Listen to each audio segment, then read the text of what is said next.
burning issue. Meron akong lupang binili. And anong gagawin ko para matitulahan? Meron na akong deed of sale, meron akong tax declaration. Kuminsan wala pa nga titulo, tax declaration. So, in simple terms ba, ano ba ang kailangan natin gawin para... Yes, so first of all, you have to determine nga kung may title o wala. No? The best proof of evidence of ownership is title. But maraming pagkakataon, lalo na dito sa atin sa Pilipinas, especially in the countryside, na walang mga titulo. Walang titulo ang mga lupa. You only have the tax declaration.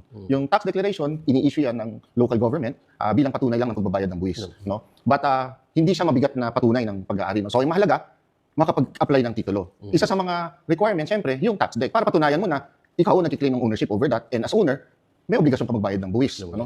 But again, you have to determine, una, if you are an applicant for titling, qualified ba ako to own? Kasi ownership of property is limited only to Filipino citizens. Non-Filipinos, former Filipinos, yung mga nag-iba na ng citizenship, nag-abroad, nag-elect ng US citizenship or kung ano man. Or dual. Or dual, may be allowed to own property only by hereditary succession.